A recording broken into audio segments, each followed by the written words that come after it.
Doctor साहब मिलेंगे क्या? मुझे दिखाना था। सर अभी थोड़ी देर में आएंगे, तब तक आप 500 रुपये देके पर्ची बनवा लीजिए। पर्चा? किस बात का पर्चा? सर की फीस है 500 रुपये। पर अभी तो उन्होंने मुझे देखा भी नहीं है, ना कोई दवाई गोली दी है, फिर फीस किस बात की? आप प्राइवेट क्लिनिक में पहली बार आए हो क्या? उधर देखो, वो सब लोग पर्ची बनवा के बैठे हैं और सर के आने का इंतजार कर रहे हैं। उनके पास टाइम है तो बैठे हैं, मुझे थोड़ा जल्दी दिखाना था और मैं फीस भी बाद में ही दे पाऊँगा। सॉरी सर, फिर आप कहीं और जाइए, क्योंकि हमारे यहाँ पहले फीस लगती है, उसके बाद डॉक्टर देखते हैं। और अगर आपको अर्जेंट दिखाना है तो 500 नहीं 700 रुपये लगेंगे। यहाँ एक मरीज की तबीयत खराब है और आपको फीस की पड़ी है? क्या बीमारी को लेकर आपकी कोई जिम्मेदारी नहीं? या फिर ये सब बस कमाई का जरिया भर है? व्हाट हैपन प्रिया? देखिए ना सर, इन्हें आपको अर्जेंट दिखाना है और फीस मांग रही हूँ तो कह रहे पहले डॉक्टर देखेंगे तब पैसे दूंगा। बताइए डॉक्टर साहब, मैंने कुछ गलत कहा है क्या? आप अंदर रहिए।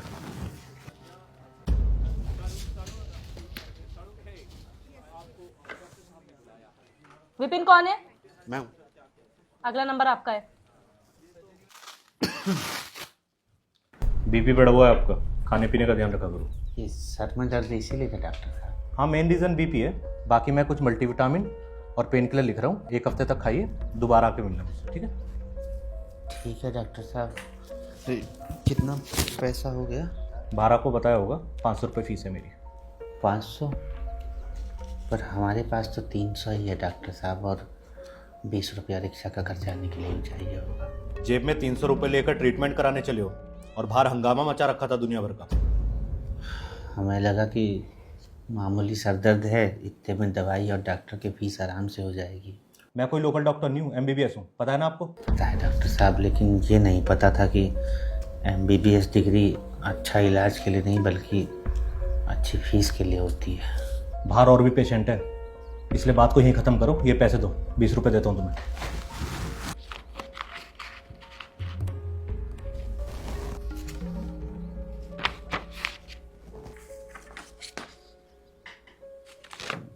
डॉक्टर साहब, ये दवा कितना का मिल जाएगा बाहर? बाहर मेडिकल स्टोर है, वहाँ जाके पता करो। नेक्स्ट। ये दवाइयाँ 850 रुपये के आसपास बैठेंगी, निकाल दूँ? डिस्काउंट कितना मिल जाएगा? ये कंपनी की दवाइयाँ भाई साहब, इसमें डिस्काउंट वगैरह नहीं होता। तो फिर रहने दो। वो घर के पास जन औषधि केंद्र है, वहाँ 20 से 50% तक डिस्काउंट मिल जाता है। ये लो, तुम चाहे कहीं भी घूम लो, ये दवाइयाँ हमारे मेडिकल स्टोर के अलावा और कहीं नहीं मिलेंगी आपको।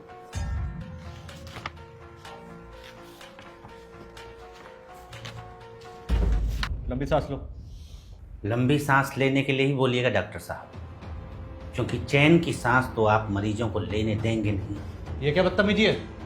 अंदर किसने आने दिया तुम्हें? अंदर आना पड़ा डॉक्टर साहब, ताकि आप जैसे लालची डॉक्टरों की असलियत बाहर ला सको। ये जो आप मेडिकल स्टोर वालों के साथ मिलकर महंगी दवाइयों पर मोटा कमीशन खा रहे हैं ना, शर्म कीजिए, मरीजों की हाय लगेगी। कोई है बाहर? प्रिया, बाहर निकालो इसे। चला जाऊंगा बाहर, लेकिन आज आप लोगों का काला चिट्ठा पूरा खोल कर ही जाऊंगा। सर प्लीज बाहर चलिए, यहाँ भीड़ मत इकट्ठा करिए। छोड़िए मुझे, पहले डॉक्टर साहब की सच्चाई तो सबके सामने ला दूं।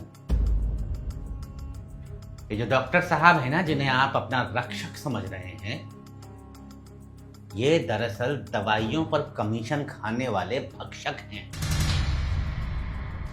बहुत बोल लिए तुम, अब यहां से बाहर निकल जाओ वरना कंप्लेंट कर दूंगा तुम्हारी। कंप्लेंट? किस बात की कंप्लेंट करेंगे आप? सच का आईना दिखाने की? कंप्लेंट तो आप और आपके जैसे हर उस लालची डॉक्टर की होनी चाहिए जो मरीजों को अच्छी नहीं बल्कि कमीशन वाली महंगी दवाइयां लिखते हैं। दवा कंपनियों और MR के साथ मिलकर महंगे महंगे गिफ्ट लेकर अपना ईमान बेचते हैं। मेडिकल वालों से साठ गांठ करके गरीब मजदूरों को महंगी कमीशन वाली दवाइयां बेचते हैं। जरा बताइए डॉक्टर साहब, ऐसी कौन सी बीमारी है और ऐसी कौन सी उसकी दवा है जो वहीं मिलेगी जिस मेडिकल स्टोर में आपने मरीज को भेजा है और कहीं नहीं मिलेगी। और मरीज अगर किसी और मेडिकल स्टोर से वह दवा खरीद लेता है, चाहे वो पेटेंट कंपनी की ही क्यों ना हो, आपका मुंह फूल जाता है जैसे कोई नाराज फूफा हो। अब नजरें झुकाने से कुछ नहीं होगा डॉक्टर साहब, सुधर जाइए, वरना करते कुछ हैं और बदनाम सभी डॉक्टर होते हैं। आपकी वजह से वो डॉक्टर भी लपेटे में आ जाते हैं जो ईमानदारी से जन सेवा कर रहे हैं।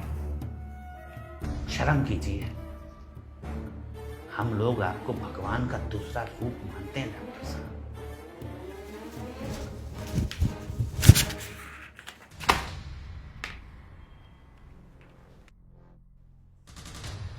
मैडम, हमारे पैसे दीजिए, हमें यहाँ इलाज नहीं करवाना। हमको भी नहीं करवाना।